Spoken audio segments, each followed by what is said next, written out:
Um, I just want to say thank you so much for all the prayers and thoughts going to our way for Alan and I.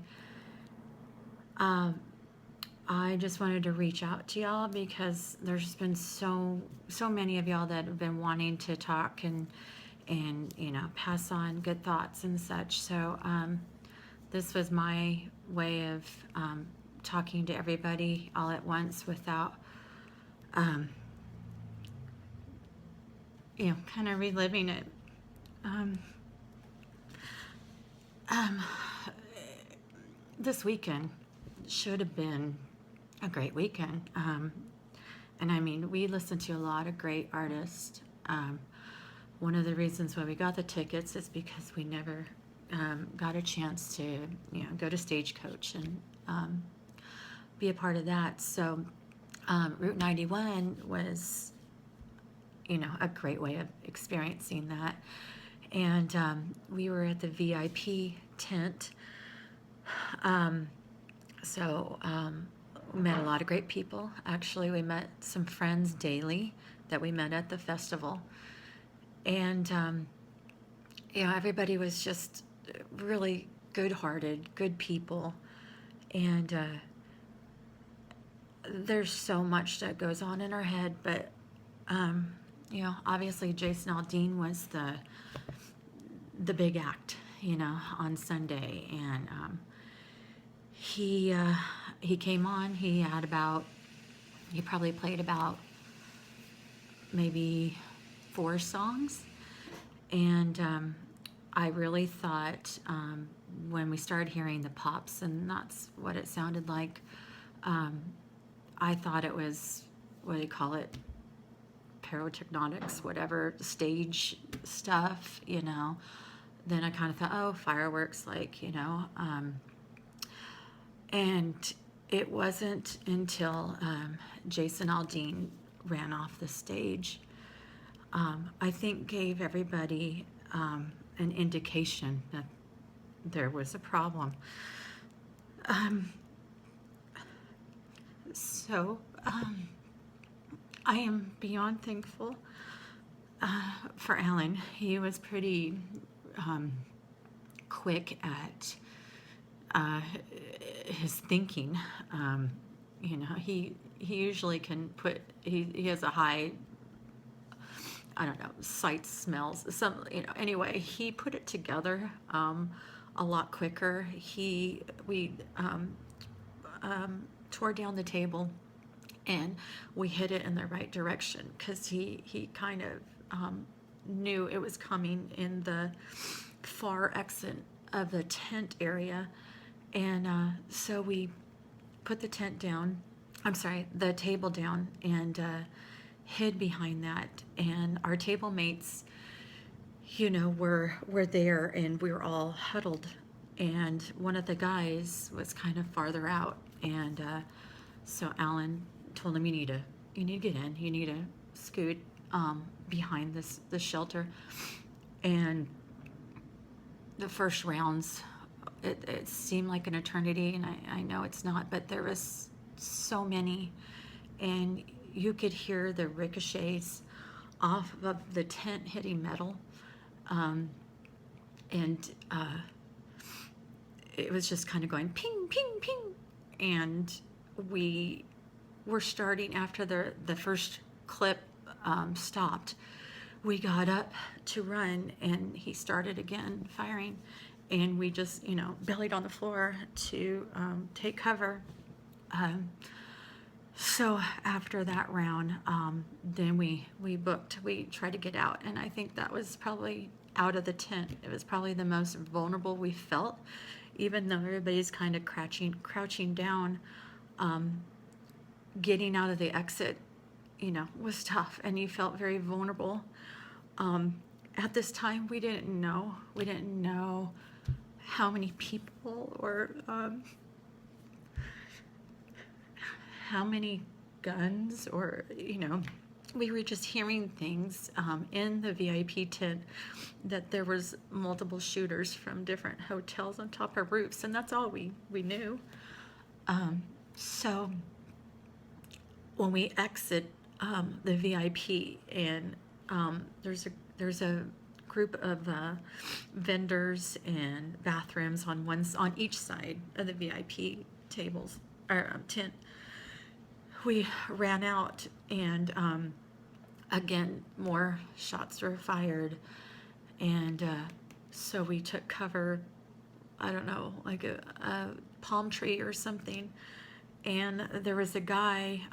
It's called Losers. It was like a country bar that people went to, and he had the door open. And he told us, "Come in, come in." And so we went in there, and then he started barricading it. Again, we didn't know what was going on, and we just saw mayhem of people running, people on the ground, like not really understanding the situation, of course. And Alan was the one that kind of led us into, okay, we need to do this, we need to do that. And it's pretty ironic because, I don't know, maybe like a week earlier, him and I were just talking about being under pressure. Like, how are you under pressure? And I said, I feel like I'm pretty good. Like with my kids, when there was ever situations, I've handled it pretty well. There was one time where my son, broke his femur, where I felt shocked, but I think it's bizarre. We were both talking about how we are as people, and I said I usually handle it well, and he said that as well. Oh, sorry. Phone dropped. Anyway, so during this situation, I was not handling it well. I kept thinking about our kids, and if anything was to happen,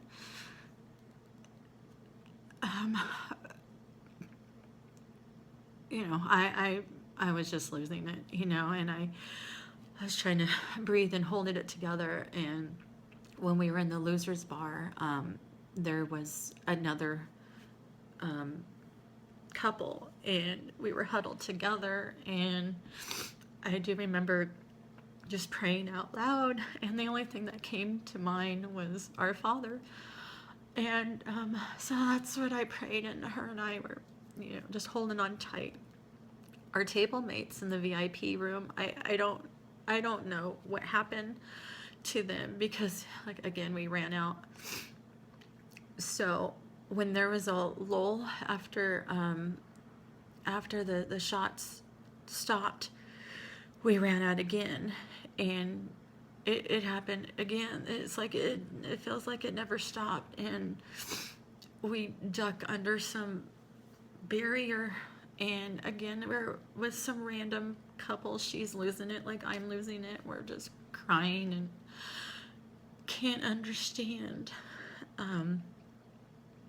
And from that point on, we just kept ducking and running and ducking and running. And, I've just seen, people, bloody heads. I'm thankful, I guess. We weren't in the general area, which a lot of the casualties were. Even though I was really close, probably an hour before that, I went down the general looking at different merchandise areas. I wanted to get this hat for him, and they were sold out, blah, blah, blah. And then when Jason Aldean came, like I said, there's other restrooms and vendors down below on VIP. And I remember mentioning to Alan, I want to go down there because I could be closer to the stage to see Jason Aldean. And then we got to talking with this other, two couples, and I never went down there like I was going to. That's, one blessing for me. One of the couple's wives, she was down there, and they were kind of squabbling. And I said, tell her to come back up here. Tell her, tell her you miss her. And he's like, I don't know what to say. And I actually text on his phone, that I miss you, come back. And so she did. She did. I don't know, under an hour, maybe half hour before all of the mayhem started. So I'm thankful for that.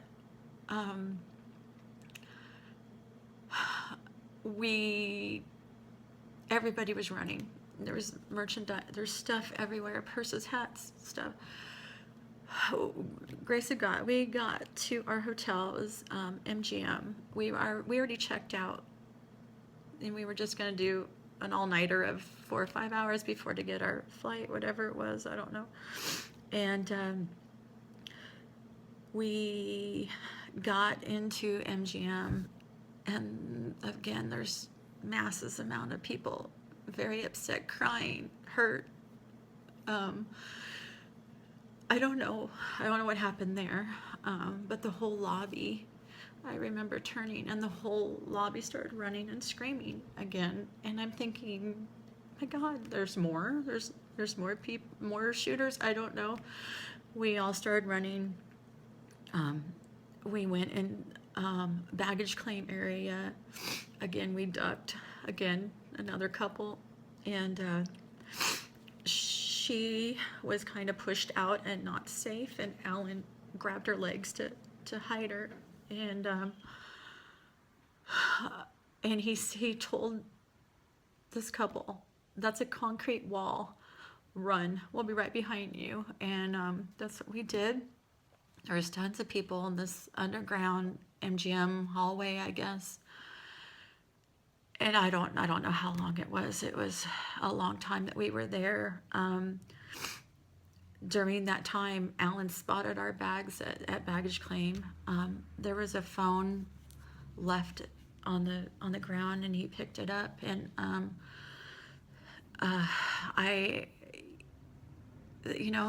we didn't know our kids' numbers. Really embarrassed or sad to say. I think a lot of us don't anymore. But we were trying. He thought he could call his son. He thought he might know his number, but his son didn't have a voicemail to verify to make sure he got it right. And you all know I'm pretty tech savvy with social media. So I used some guy's phone and started going through that to try to get a hold of our kids, to relay that we're okay and to tell some family members. So that's what we did. I did, but I told him, I said, I have to turn in the phone because this isn't mine. And before that, I went on to the guy's Facebook page whose phone we found, and I stated, we found this phone. We're at MGM. I'm going to turn it in. And we found out that the guy got shot, is in the hospital. I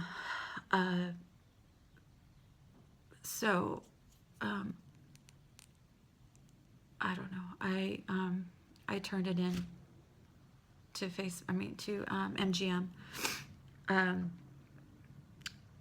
We knew the west side of the hotel was in lockdown. SWATs, everybody was running around. There was lots of people hurt and gurneys and stuff. And we found this one area because we got out of that hallway area, and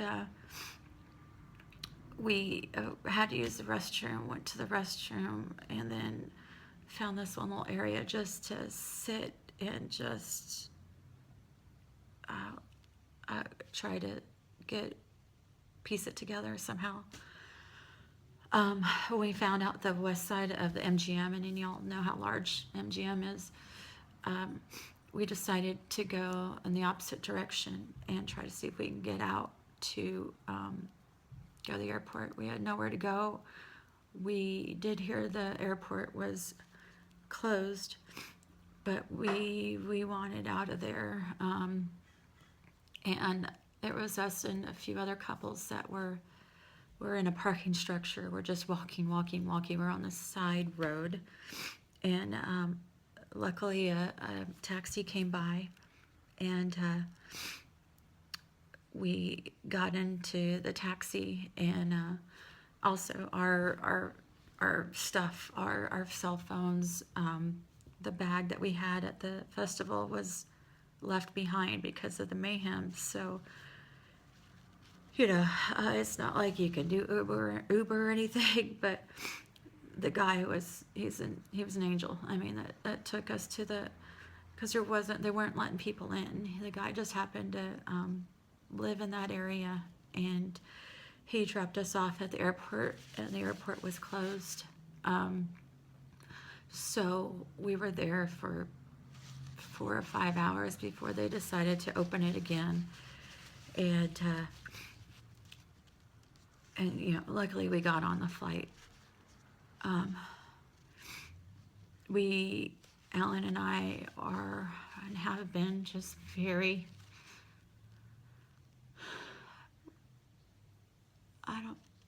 traumatized, like just,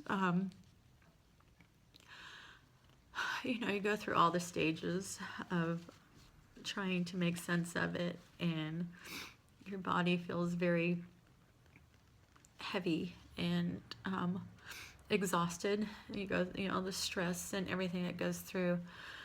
But there's, we're not hurt. I mean, I have a few bruises and scrapes, but in comparison, and then of course, you got survivor's guilt a little, I mean, I don't know, there's so much that goes on in your mind.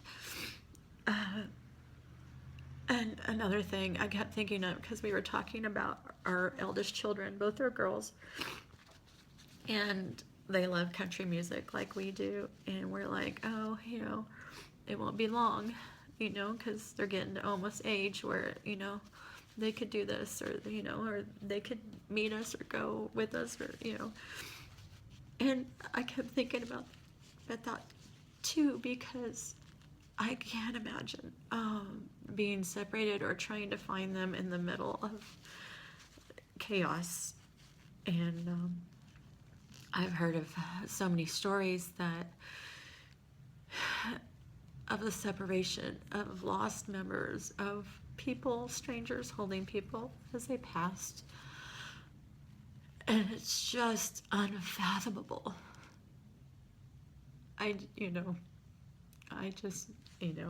Like y'all, you can't wrap your mind around it. And anybody who knows me knows I take tons of pictures and video, and I have tons on my phone, my cell phone.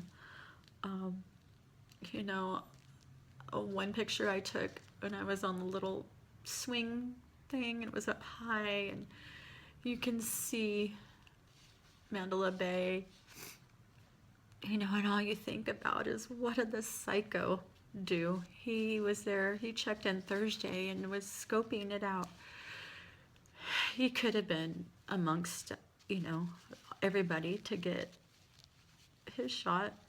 But I just don't, I don't understand it like y'all. And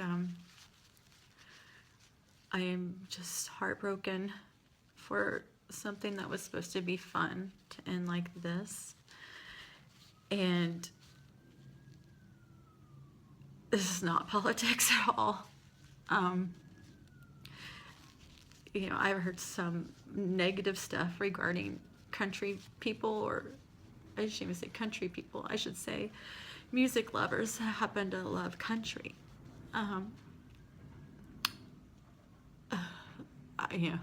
Y'all I'm sure have heard about the lady, the CBS executive. Complete bullshit. I've heard they even changed the prices this weekend because country western fans are rich.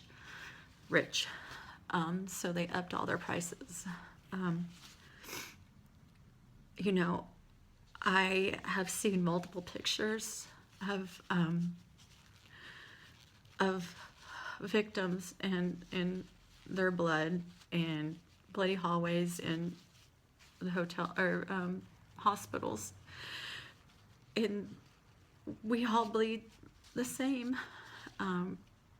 So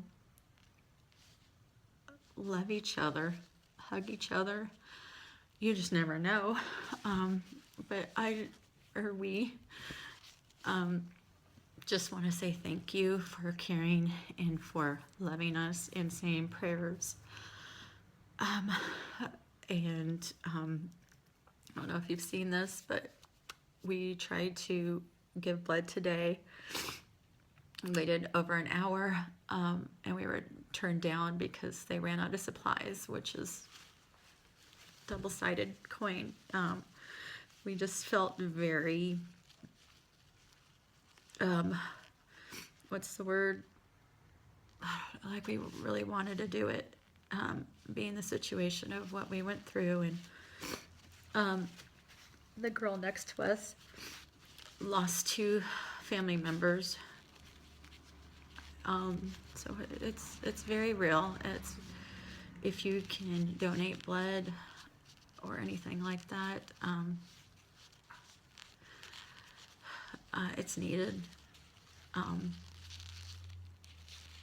Anyway, I know I'm rattling because I have a hard time thinking of rightness, but I just really wanted to say thank you for your prayers and your concern. And I'm sorry I can't reach out to anybody, but this is usually what happens. The memory's fresh. Bruzy, my youngest, was staying at a friend's house who heard about the situation, and her neighbor actually knocked on my door, and she's a therapist and a trauma specialist, and it's little things like that. Obviously, I haven't talked to her yet, but that, you're all our angels, whether you know it or not. And just smile at each other, hug each other, love each other, and I just want to say thank you.